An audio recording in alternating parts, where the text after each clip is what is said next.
They said I wasn't on the list. That's how it started. Not with an argument, not with some family blow-up, just a quiet, bureaucratic omission that didn't feel like a mistake. Because deep down, I knew it wasn't. The university sent out the final seating chart for the graduation ceremony. My name, Captain Liana Hayes, wasn't on the family ticket list. No seat reserved. No row marked Hayes. Just blank space where recognition should have been. They had RSVP'd. Yes. They had chosen names, but not mine. And I knew who had made that choice. I drove the long way there, through roads that curled like a throat too choked to speak. It had rained earlier. The black asphalt shimmered under my tires like a mirror I didn't ask to look into. My uniform rested quietly beside me, covered in its black zippered garment bag, like a secret waiting for daylight. I wasn't wearing it yet. I didn't want to wrinkle the metals. In the passenger seat sat the gift I had planned for Mom. A small box. Silver ribbon. Inside a photo of me standing beside the defense secretary. Smiling. Decorated. Alive. I had signed it in the bottom right corner. To the one who never asked what I was doing with my life. You see? It's not the yelling that wounds you. It's the absence of questions. The way they pretend not to notice the years slipping by when you've built something that could move satellites, intercept threats, negotiate codes that never leave black ink on paper. My sister, Celeste, called 2 days before. She was on the planning committee for the post-grad dinner. Said they had limited seats. Said it would be mostly civilian family. Said the words in that careful tone that means, "You're not really one of us anymore. Are you? You've got your own thing now. Liana," she said. "Besides, you're always off doing secret stuff. We never know what to say about you." That was the word that did it. Secret. As if silence meant irrelevance. As if everything I've sworn not to speak of was proof that I'd done nothing worth speaking about. You ever been told you're too distant by people who never once tried to get close? The parking lot at the ceremony was already half full when I arrived. I sat in my car, watching mothers in pastel dresses and fathers in old collegiate ties walk across the asphalt like it was a parade built just for them. There were kids in little suits, babies asleep on shoulders, proud uncles filming everything. And there I was, 32 years old, combat decorated, fluently multilingual, cleared beyond top secret, and apparently not someone worthy of a seat. I changed in silence. There's a certain weight to the uniform when you zip it up alone in a car. No mirrors. Just your fingers sliding up that brass line, 1 inch at a time, as if sealing yourself into something ancient, something earned. The ribbons rest just over your heart. The name tag Hayes stares back at the world like it knows a truth no one else is willing to say. As I stepped out of the car, I felt it. The stares. Men first. Always the men. The way their eyes flicker from face to shoulders, from hair to insignia. A flash of confusion, then recalibration. I outranked most of them, even in dress blues. I could feel the threat in their sideways glances. Not anger, just disbelief. Then the women. Some looked away. Others looked longer than they needed to. I'm used to that too. Civilians think women in uniform are either too hard or too broken. They never think we might simply be right. My boots hit the cement with a rhythm I had learned to trust. Precision, balance, forward. The usher at the gate glanced up, scanned my uniform, and straightened his spine like a ruler had tapped him on the back. "Ma'am. Welcome." He didn't need my name. My rank said enough. I entered the hall from the side, moving toward the inner rows where VIPs and speakers waited. There, across the crowd. I saw them. My family. Mom sat in row C. Perfect view. A floral wrap around her shoulders. pearls at her throat. She was laughing at something my uncle had said. Beside her, Celeste scrolled through her phone. My younger brother, Dean, slouched in a blazer 2 sizes too small. None of them turned toward the entry doors. None of them expected me to come through the front. I didn't wave, didn't call out. I simply stood still. You ever feel like a ghost at your own funeral? The speeches began. First came the chancellor, then the dean. Applause rose and fell like scripted waves. At one point, the student speaker made a joke about useless degrees, and my mother actually threw her head back in laughter. I heard it. Then it was time for the Defense Recognition Medal. The hall quieted. The screen behind the podium flashed, presented to Captain Liana Hayes for exceptional intelligence service in Operation Bellwether. The speaker's voice rang out. Captain Hayes served 12 classified rotations across 6 theaters of operation, including Cyber Warfare Command, High Value Recovery, and Black Cell Strategy Development. Her efforts have prevented 3 major national threats and saved an estimated 14,000 lives. 14,000. I scanned row C. No one moved. No clapping hands. No gasp of recognition. Just my mother's eyes narrowed, head tilted slightly. She mouthed something. I watched her lips say the word show off. My spine didn't break. It realigned. I stood and walked toward the stage. Each step was heavier than the last, not from doubt, but from gravity. Not the kind that pulls you down, but the kind that reminds you you were born to carry more than they ever imagined. When I reached the platform, I saluted. The general turned, returned my salute sharp, clean, deep with respect. Then, instead of handing me the medal, he stepped aside and let the Secretary of Defense pin it himself. The cameras flashed, the crowd erupted, but in row C stillness. And that was when it happened. The general turned to the crowd microphone and said, "Let it be known that Captain Hayes graduates today, not only with distinction, but with a level of service that commands respect at the highest levels of national defense. Her courage under secrecy, her brilliance under pressure, and her loyalty under erasure are unmatched." The silence afterward rang louder than any applause, because in that silence, 100 families turned to look at row C, turned to see the woman in pearls, the daughter she had erased now standing at the center of the nation's stage. I didn't look back. Not yet. But I could feel it, the shifting. You ever sense the exact moment someone realizes they were wrong about you? She didn't stand. Not even after the applause. Not even when the Secretary of Defense stepped away, letting the light settle on the medal now pinned to my chest, shining like a wound that refused to close. My mother sat there, hands folded neatly in her lap, as if I were someone else's daughter, as if the applause was meant for a stranger.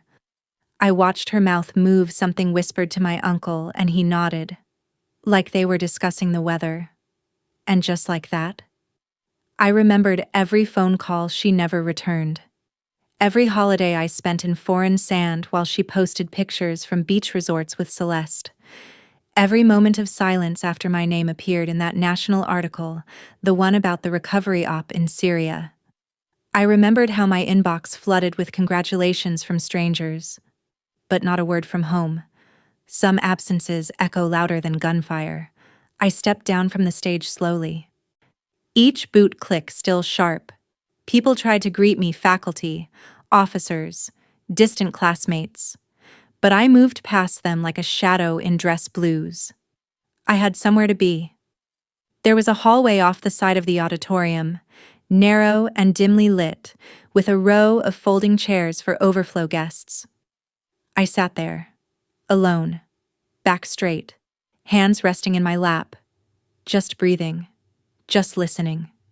From here, I could hear the rest of the ceremony, names being read, applause rising and falling like breath, the comfortable rhythm of a world that still ran by its own rules. That's when he found me. General Sykes. He was in his 60s, weathered and clear-eyed. Not the kind of man who wasted words. He stood at the entrance of the hallway and looked at me like I was both a soldier and a question. "Captain Hayes," he said, stepping forward. "You shouldn't be sitting back here." I met his gaze. There was no seat for me out there. "Sir." He paused, then sat beside me, uninvited. Sometimes the seats they forget to reserve are the ones you outgrow anyway. Silence. Then he turned his head slightly, voice lower. "Your mother didn't stand." I didn't answer. He continued. "My daughter's in medical school. She saved a child's life last year in her second week of rotations. I cried for 2 days, told every man on my base, you serve 12 classified tours, build ops that prevent mass casualties, and your mother stays seated like she's waiting for a coffee refill." I almost laughed. Almost. He tapped his fingers against his thigh, thoughtful. "There's a kind of cowardice people don't name, the kind that looks polite, smiles at dinners, but vanishes when excellence appears in a form they didn't predict." Then he stood. Before walking away, he turned back once. "We see you, Captain. All of us who've ever been underestimated. All of us who've been left off the list." I sat in that hallway a while longer. You ever feel like a war zone is quieter than your own family? I checked the time. The ceremony was ending soon. I stood, adjusted my collar, and returned to the auditorium. By then, the crowd was dispersing, families hugging, flashbulbs sparking, pomp and joy and easy laughter in every corner. I stayed in the shadows, watching. My family was at the far side of the lobby now. Celeste was taking selfies. Dean had opened his tie and looked ready to escape. Mom was at the center, holding court like the day belonged to her. They hadn't noticed I was watching. I waited. Then I walked toward them slow, unhurried, letting the uniform do the talking. Celeste saw me first. Her expression flickered, then stiffened into a smile that didn't reach her eyes. "Liana, that was something," she said. "Something." I nodded once. "Celeste." Dean gave me a lazy shrug. "Guess that medal's a big deal." "Huh?" I didn't bother answering. He wouldn't have understood the price.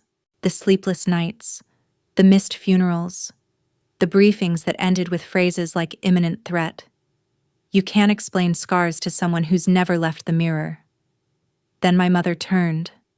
Our eyes met, and for a moment, I saw it, the tiniest tremor. The way her lips parted, then shut, the calculation, the old scripts dying in her throat.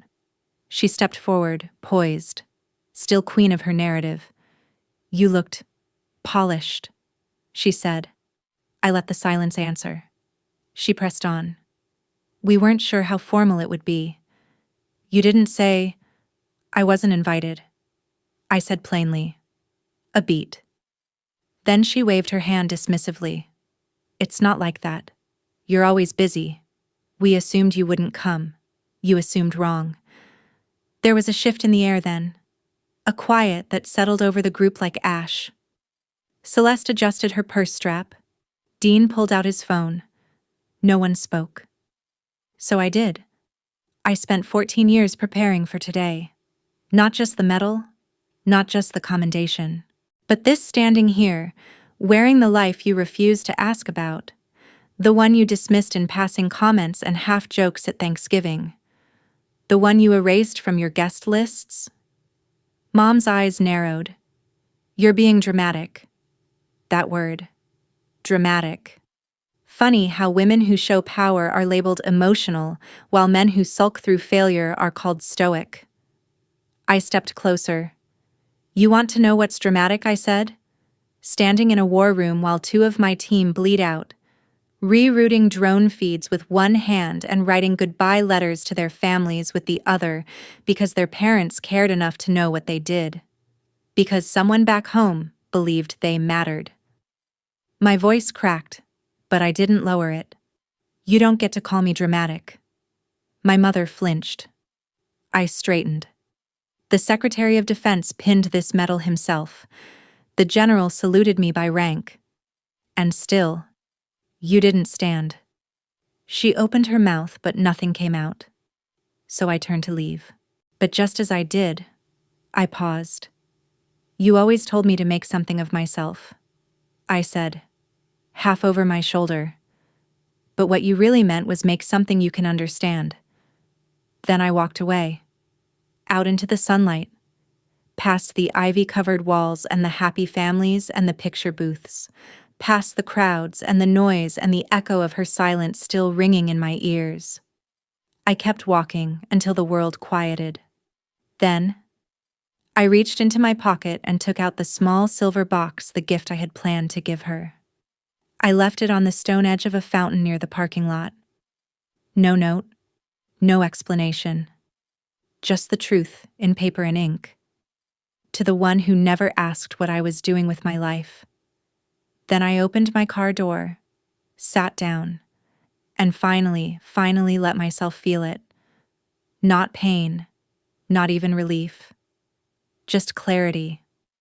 You ever reach a moment where you no longer need them to understand you? That's where power begins. The drive home should have felt like victory. But silence, when it stretches too long, can start to taste like grief.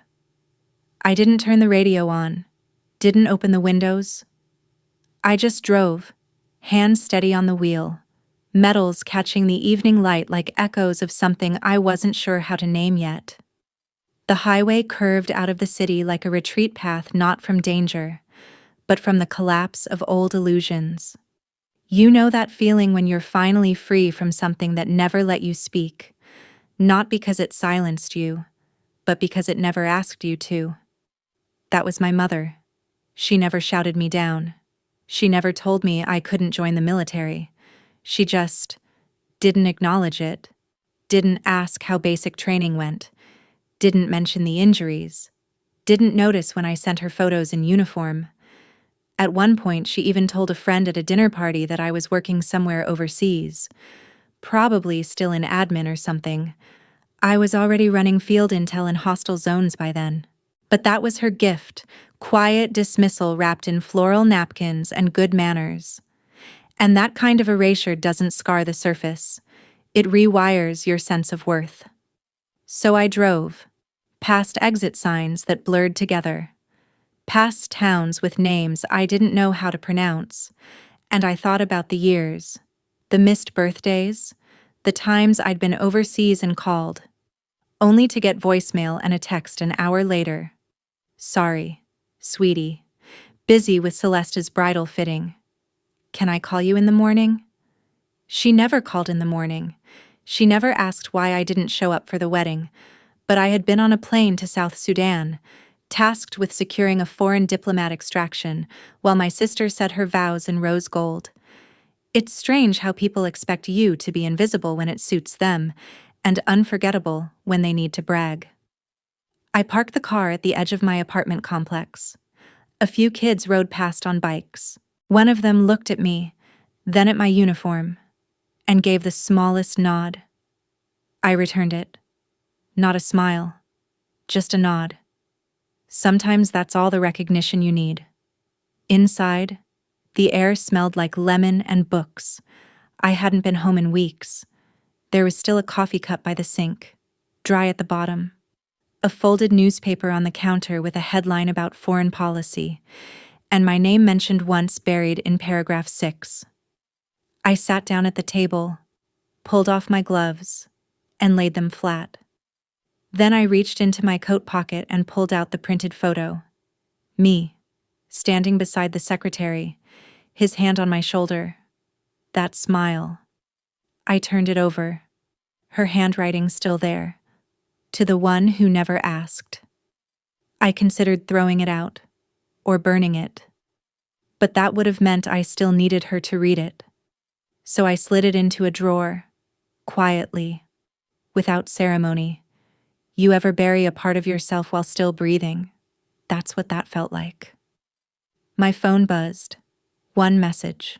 Unknown number. Ma'am, this is Lit Mercer. From the 72nd, General Sykes asked me to forward you the transcript from today's ceremony.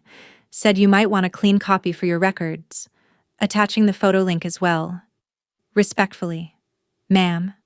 I clicked the link. The video started in silence. My name read aloud. The medal. The speech. The general's words. Loyalty under erasure. Then. The moment. The crowd's reaction. And there, in the third row, was her face. Frozen. Not angry. Not proud. Just confused. As if the narrative she had built around my absence had just crumbled. She wasn't the center of the story anymore. And I, the one who had always been too intense, too distant, too much, was now commanding a room full of leaders. I watched the video again, and I didn't feel satisfaction. Not quite. It was something deeper. The peace that comes when reality no longer needs to be explained. That's when I made a decision. I opened a new message. Typed the email address I still remembered by heart. To Elaine, Hayes Igmail, calm, subject none and in the body. I typed just one sentence. The list you left me off of it doesn't define me anymore. I didn't sign it. Didn't need to. Let her recognize the cadence of my silence for once. Then I opened another drawer and pulled out the old envelope I'd been avoiding for months. Inside orders. Promotion review. Classified addendum. But now, a note scrawled in red ink across the top. Promotion to major recommended pending formal evaluation. In person. I had been delaying that meeting, delaying stepping into more visibility, more rank. Not because I wasn't ready, but because a part of me had still been waiting for her to acknowledge the last one. Not anymore. I made the call, confirmed the date, then I sat at the window, still in uniform, boots planted on hardwood, hands resting on thighs like ceremony, and I breathed. No noise, no praise, no apology from her inbox, just breath. You ever sit in silence, not because no one's talking, but because, for the first time, you have nothing left to prove? That's what I felt. The next morning, I walked into the base command office, straight-backed, eyes forward. The reviewing officer looked up, startled. Captain Hayes, you're early. Respectfully. Sir, I said. I'm done being late for things that matter. He smiled, handed me a folder. Inside the formal notice, Major Leanna Hayes effective immediately. I saluted. Not for them. For me. Because every step forward was a step away from their version of me. Because every time they left me off the list, I had written my own. And this one didn't need their names. I walked out of the office, past the rows of photos on the wall, past the command plaques, the flags, the symbols. Then I stopped, looked back, and thought, you'll never get a photo of this, Mom. Because it wasn't for you. It was for the girl who packed her own bags, who held her own name in her mouth like a secret they couldn't steal, who stood in hallways waiting for applause that never came until she realized she didn't need it, because she was already standing. And when the world stood too, it was only catching up. 2 weeks later, the envelope came. Not from my mother, not from anyone who'd watched me climb in silence. It was white. Government seal. Hand-delivered. Inside an invitation. Annual National Defense Honors Gala. Formal dress. Washington, D.C. Seating awardee table. And one sentence in bold, you may bring one guest of your choosing. I stared at that line for a long time. Not because I didn't know who to bring, but because for the first time, I realized I didn't want to bring anyone from home. No one had earned that seat. Not Celeste, with her soft apologies and sharper omissions. Not Dean, who never once asked where I deployed. Not my mother, especially not her.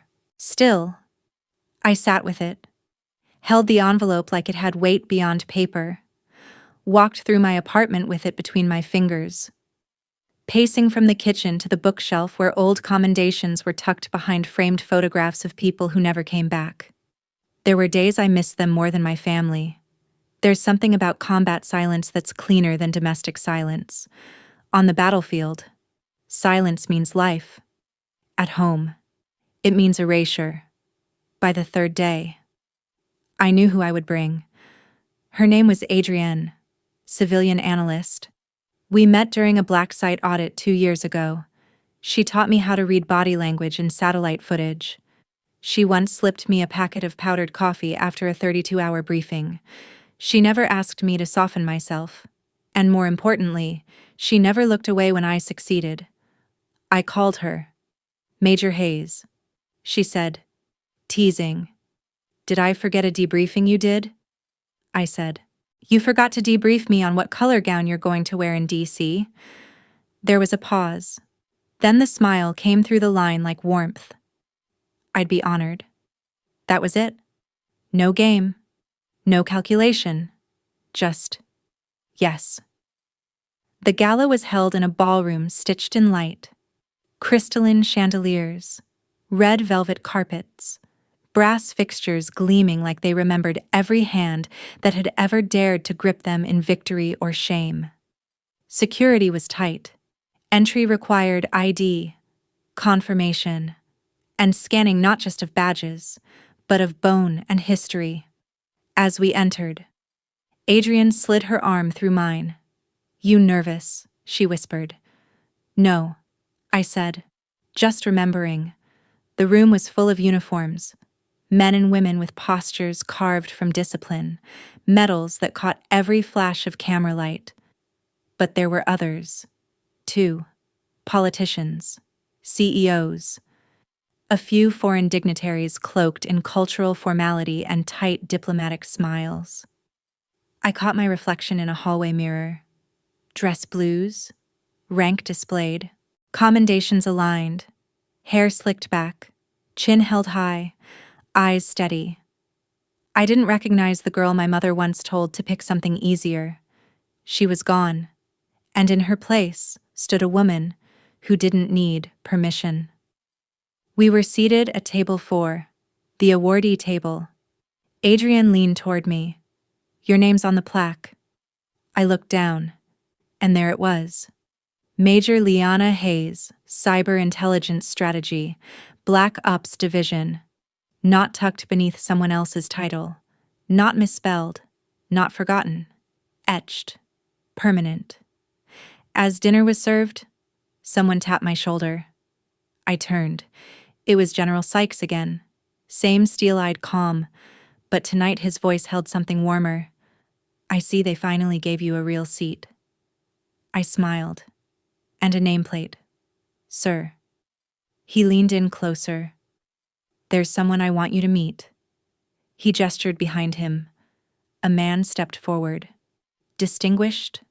Late 50s. Polished. I recognized him from the news. Liana, the general said. This is Secretary Langston, National Defense Council. Langston offered his hand. We've read all your reports. The intercepts from Operation Ashline brilliant. I nodded. Thank you, sir. I've been looking to appoint a new strategic lead for classified field integration. We need someone who understands both code and command, someone who knows how to lead from shadow.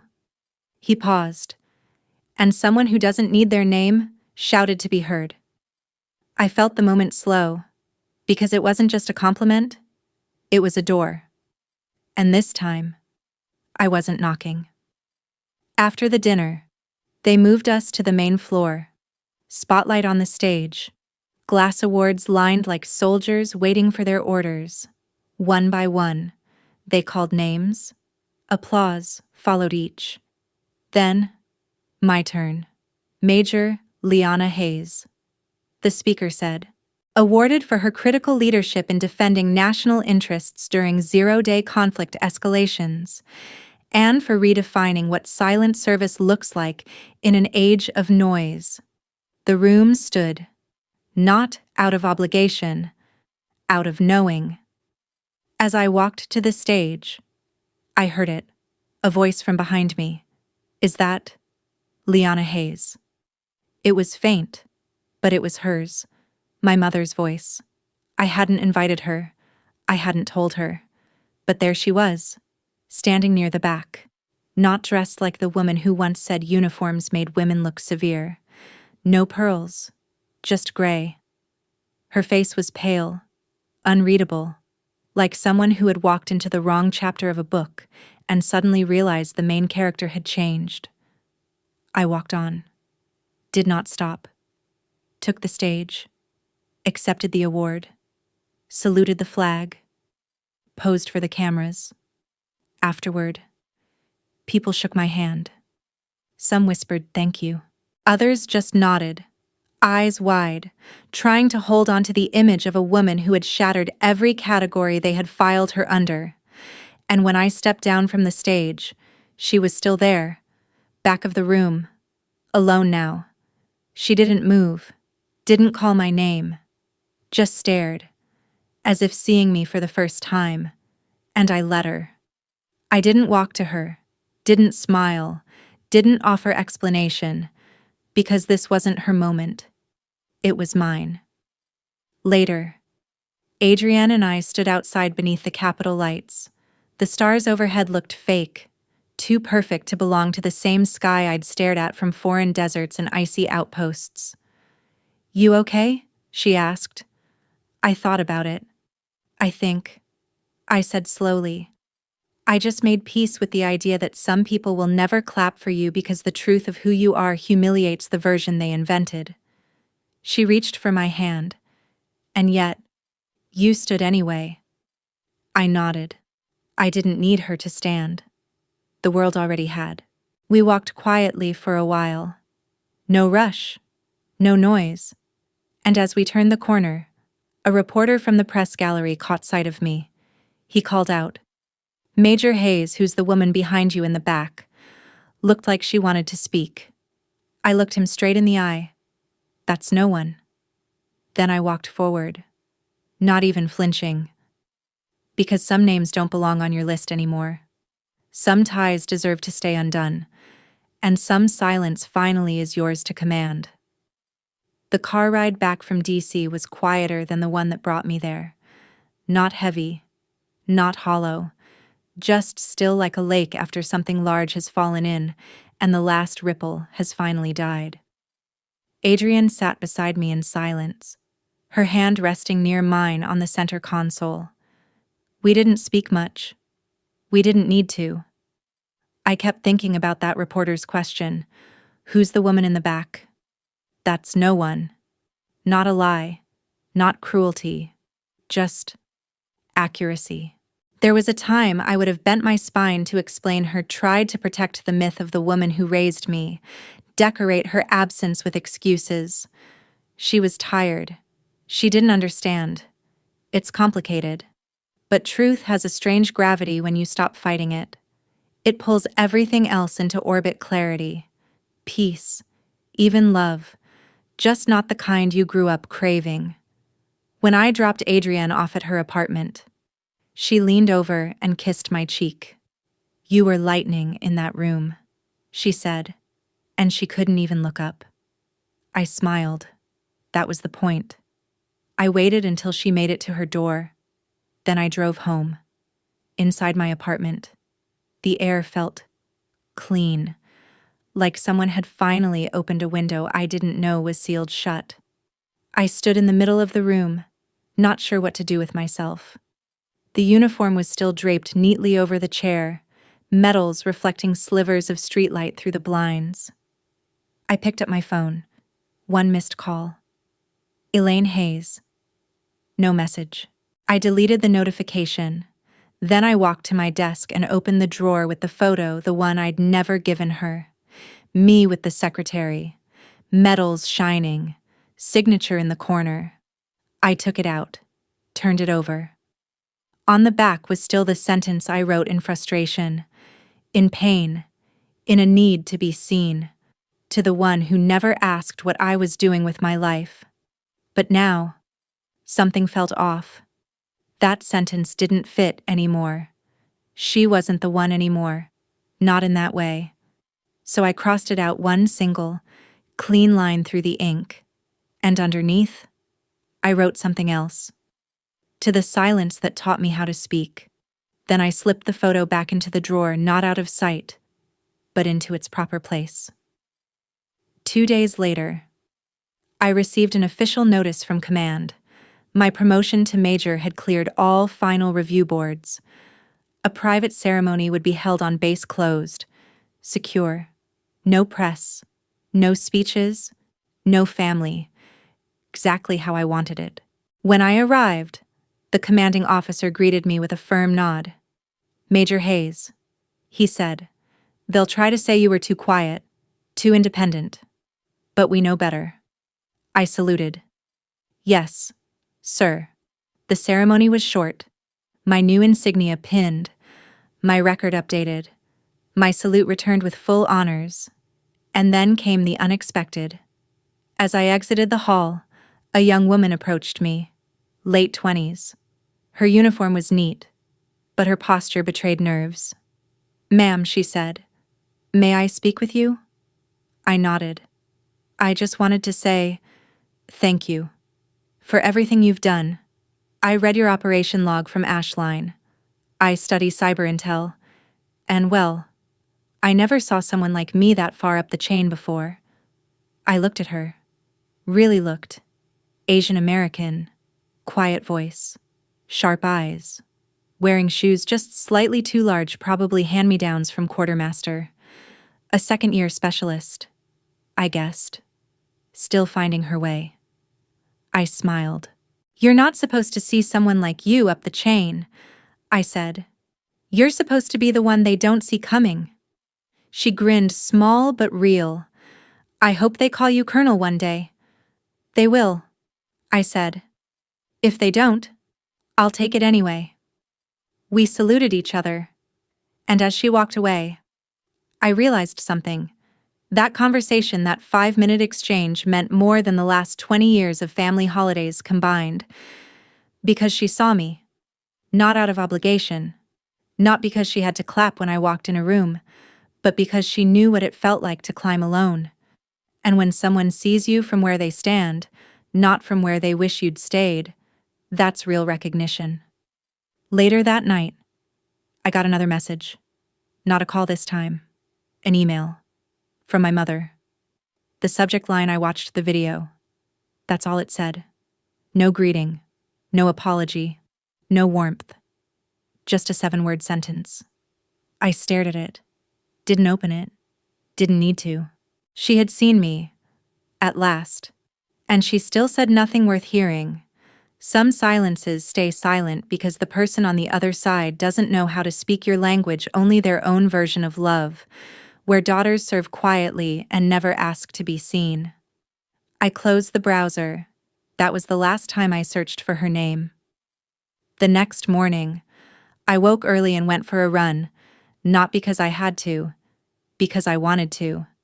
It was cool out, the air sharp, clean. I wore plain black gear, no insignia, no medals, just me. A civilian jogger passed in the opposite direction, gave a polite nod. Didn't know who I was, didn't need to. And for the first time, that felt like freedom. Not invisibility, not erasure, but ownership. I wasn't just the rank or the scars or the silence she gave me. I was the woman who rose without her, who carried names she never learned, through missions she never knew, for a country she only remembered on election days. And still I rose. That afternoon, I cleaned my apartment, finally boxed up old letters, old mementos, the last few reminders of a life I'd tried so hard to earn approval for. But some stories don't need to be retold. They just need to be honored and let go.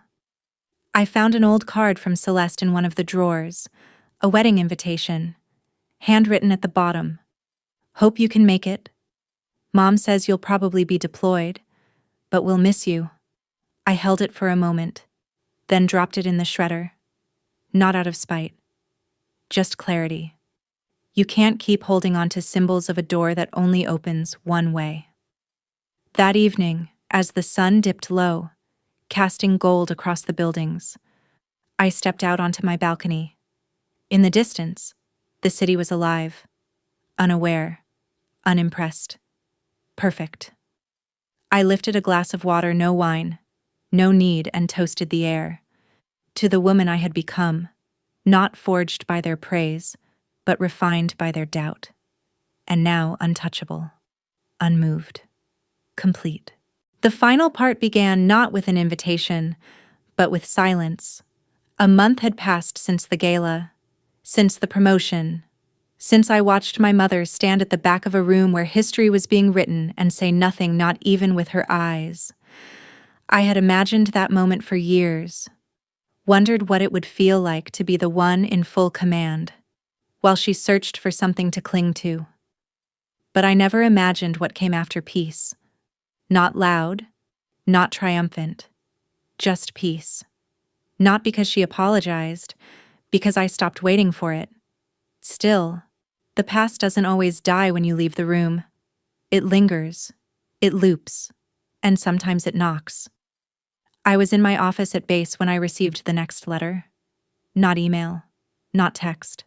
A letter, handwritten, no return address, just my name, in tight, deliberate script. I opened it. 4 lines. I couldn't speak. I didn't know how to stand for someone I couldn't control. I see that now. Mom. I reread it once. Then again. There was no greeting, no mention of love, no warmth or memory or pride, just confession clipped and cold, but confession all the same. I placed the letter down, folded it twice, slipped it inside my desk, and I didn't cry, because I knew that wasn't for me. That note was her apology to herself, not to the daughter she silenced, but to the woman she couldn't mold. Her guilt, neatly penned, a gift offered far too late, after the candles had gone out. Still, I accepted it. Not because I needed her forgiveness, but because I needed to know she had to wrestle with the truth. Later that week, I was asked to give a speech, not to generals, not to world leaders, to a room full of new cadets, mostly women, some of them still shaking in their shoes, others already standing like they'd been born in boots. They wanted to hear from someone who had climbed without asking, someone who had survived without softness, without shortcuts. I stepped up to the podium, looked out at their eyes wide, expectant, and for the first time in years, I spoke as myself, not the version scrubbed clean for classified memos or political optics, but the woman who had once stood in a hallway at her own graduation, alone, listening to her name echo through a room where her mother sat with her hands in her lap. I was erased, I said. The room held still. I was erased by people who shared my blood, who decorated my childhood with rules they never followed themselves, who told me to work hard but only if I stayed small, who asked for excellence, then flinched when I brought it home in metals and steel. A pause. I used to think my silence protected them, that if I just swallowed the bitterness, they'd love me more, that if I didn't speak about where I'd been, what I'd built, they'd finally let me belong. I met the eyes of a girl in the second row, her posture too rigid, her jaw clenched like someone trying not to cry. But belonging that costs you your voice is not home. It's exile. The silence was thick, respectful, devastating. And yet, I said, softer now, there is power in being left off the list. Because once you stop begging for entry, you start building the room yourself. A beat, a breath. Do not wait for your family to understand you. Build a life so undeniable that even their silence becomes applause. They stood when I finished, not for the rank, not for the reputation, but for the story because it was theirs, too. And I realized then I had become the person I once needed to see on that stage. Weeks passed. I kept working. Missions came and went. The world didn't pause to congratulate me, and I didn't need it to. Then one day, a box arrived at my apartment. No note, just a package. I opened it slowly. Inside a framed photo, the one I had mailed to her months ago, the silver ribbon now missing, the corner slightly bent. But beneath it, something had changed. She'd reframed it, professionally, matched the trim to the metal's colors, beneath the photo, on a small bronze plate, engraved in clean, serif type, Major Liana Hayes. She chose her own name. I stood still for a long time. The frame was heavier than it looked. I didn't hang it. I didn't hide it either. I placed it on my bookshelf, between 2 volumes of military strategy. Quiet, visible, not for guests, not for pride, for me. Because sometimes, the only way to break the spell of silence is to let the truth sit in plain view, no longer chasing approval, no longer rewriting the past, just existing, whole, named, known. Months later, I ran into Celeste at a diplomatic event. She was there with her husband, a career lawyer, loud handshake, louder cufflinks. She looked thinner than I remembered, a little tired around the eyes. We made eye contact across the hall. She walked over, not fast, not slow, just deliberate. I saw the speech. She said. I waited.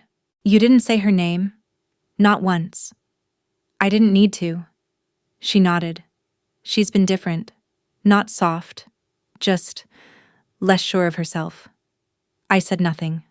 She misses you. You know, I looked her in the eye. She never knew me to begin with. Celeste winced, but didn't disagree. Then she reached into her clutch and handed me a small envelope. She wrote something, told me to give it to you if I saw you. I took it, didn't open it. What do you want? Celeste. She hesitated, then shrugged. Just to tell you that we see it now. All of it. We just never thought you'd actually make it out of the shadow. I stepped closer. I didn't just make it out. I burned the shadow behind me. And with that, I walked away. Not triumphant. Just done. Back home. I opened the envelope. One line. I hope one day you'll let me clap. I read it. Once. Then tucked it into the frame with the photo. Not as forgiveness, as evidence. That even the ones who erased you might one day look up and realize the daughter they silenced now commands the room. But by then, she won't need them to. Because her rank is written in more than medals. It's in the silence she survived. In the rooms she built. In the name she chose and never let go of again. I didn't need them to respect me. The whole room already did.